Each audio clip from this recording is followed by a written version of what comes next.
السلام متتبعين ديالي، مرحبا بكم معايا في شهيوه جديده. كما كتشوفوا عندنا واحد العصير واحد اخر ديال لافوكا مع الليمون او الحامض. عندنا هنا جوج الليمونات، غادي نعصروهم، والعصير ديالهم هو اللي غادي نحتاجوه باش نخلطو به لافوكا.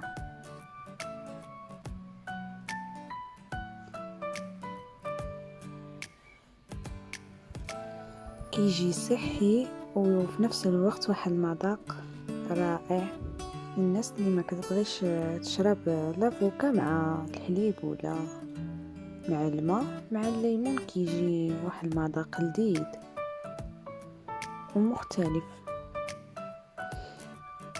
ندوزو هنايا نقشرو اللافوكا ديالنا.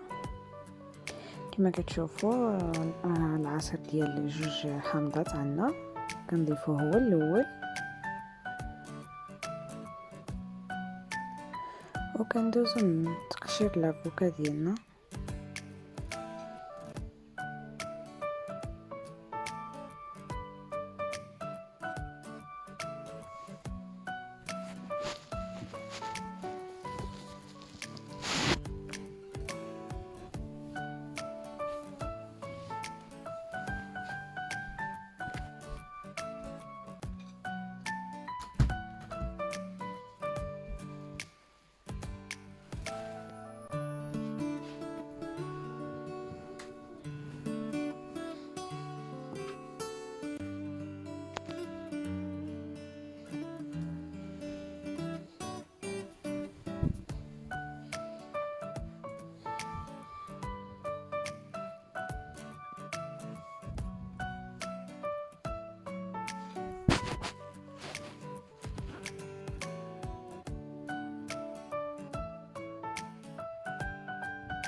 كما كتشوفوا قطعنا لافوكا ديالنا مع الخلاط، كنضيفوا عليها دابا الماء،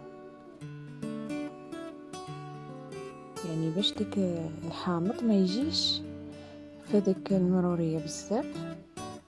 كنهرسوه بالماء وكنعملوا معاه جوج مغارف ديال العسل، وتقدر تستعمل السكر.